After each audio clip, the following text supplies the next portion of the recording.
picture this. You're 22, you just moved to New York City, and you're out at a bar with friends. Couple of tequila shots, a lukewarm beer later, you go to the bartender to close out your tab. But then she says the 3 scariest words known to man. Your card declined. It feels like everyone in the bar overhears.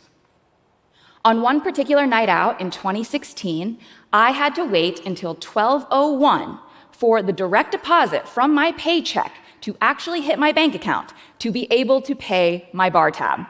At the time, I was living paycheck to paycheck, and if I'm being honest, the embarrassment I felt that night would stay with me for years. Even though I had a fancy job on Wall Street, my personal finances were a mess. During the day, I would enact trades on behalf of hedge funds worth billions of dollars. And at night, I would go home and wonder if one more pad thai order would set me over the financial edge. Sadly, this is not a unique experience. Many young people still feel hopelessly lost when it comes to our money. And this is in part due to the existing financial system. Personal finance education is not taught K through 12. The past 5 decades of policy implementation has led to a deep divide between the haves and the have-nots. And if we're being honest, the financial services industry as it currently exists is really only set up and incentivized to help, well, the already wealthy. But here's where the story starts to get really good. There has never been a better time to get financially literate than right now. Knowledge that was once locked behind expensive advisors is available at your fingertips. 10 years after bar night, I have become the financial educator I so desperately wish I had had back then. I built my career teaching financial literacy like a friend across social media. And as it turns out, that boiled down language and those silly jokes and those funny memes, they didn't make me any less credible. But they sure did make me more understandable. What started as just videos on social media has turned into a podcast, not 1 but 2 books, and if all goes according to plan, a full-blown tech startup. The financial world has finally opened its doors wide. But here are the 3 things I wish I had known to do all those years ago when I was so desperately broke and wanted so desperately to be very, very rich. 1, learn the language, the financial language. 2, build community around money.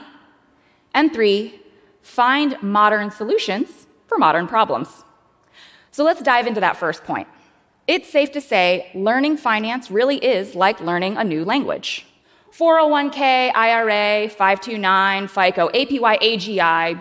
Hello, can someone please help me? But my ask of you is really simple. Don't be afraid to be smart by looking dumb. Ask what the words mean. Don't be afraid to utilize resources like Investopedia or NerdWallet. And most importantly, find a financial mentor that speaks your language.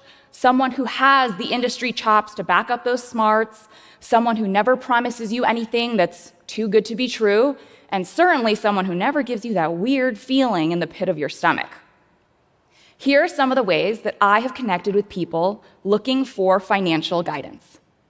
First off, I nicknamed Jerome Powell Fed Daddy to explain rates lowering. Fed Daddy just announced we're lowering interest rates, and a lot of people don't even know what that means, much less what it means for them. Translating headlines into action items. The federal government didn't clock in today, but I did. So here's how the government shutdown is going to impact you and your wallet.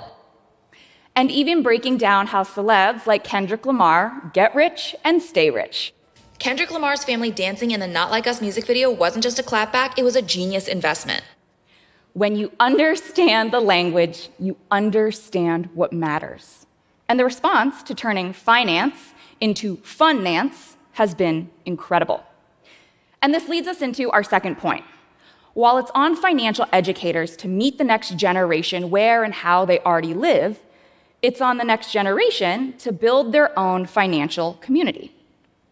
For years, we have been told talking about money is rude, tacky, taboo.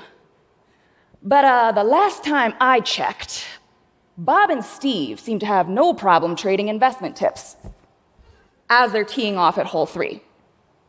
It turns out it's really only a faux pas when we do it. It's time to change that. I, like so many young people, clock in daily for a full shift at the looking at my phone factory. And whether you spend all of your time scrolling TikTok or reading Reddit threads, it's clear. Having conversations around money takes the power away from the people up top and gives it back to us. The internet has led to the creation of spaces like Fishbowl and Glassdoor, where people can share true, real numbers, honest struggles, and genuine victories without shame or judgment. And frankly, many of these conversations are still too raw to be had IRL. This online anonymity is empowering people to work together with their digital accountability buddies to make smarter financial choices. And my hope is that as this generation gets more comfortable creating community around money talk, the generation after us, they're going to grow up seeing money discussed so openly and authentically that they will enter adulthood with a level of financial confidence that their parents could have only dreamed of. And speaking of the future, you've probably heard the phrase, modern problems require modern solutions. It's never been more true. If I'm not getting a pension like my dad, and I can't make a household's ends meet on one income like my dad, and I certainly don't plan on working the same job for 40 years like my dad, why am I taking my dad's financial advice? Or worse, using my dad's financial advisor? My dad doesn't actually look like that, by the way. He's gonna be so mad if I don't say that. Sorry, Dad.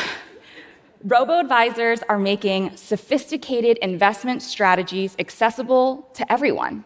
Online banks are offering competitive rates without the burden of the overhead of brick and mortar branches. And innovative apps are turning complex financial tasks into simple, actionable things that you can do from the palm of your hand. These new platforms are just as regulated and licensed, and more often than not, they offer lower fees. And it's not just startup hubs or VCs that are taking notice. Creators and educators are now turning into founders.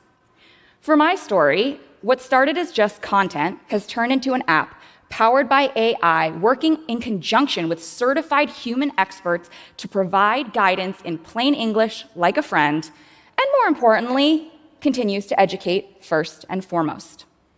New age financial brands aren't just a replacement for traditional financial services. They're purpose-built for the way we live now, designed to help you save smarter, invest easier, and build wealth faster than ever before. The future of finance isn't coming, it's already here, and it's working for us. So, to wrap us up, a decade has passed since my horrific bar tab incident, and I so desperately wish I could go back in time and provide past Vivian with some of the solutions available to today Vivian now. This shift towards financial accessibility isn't just changing individual lives. It's building an ecosystem where everyone has a fair shot at prosperity.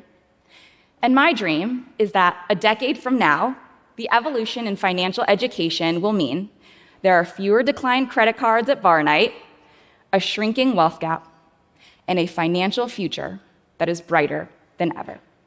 Thank you.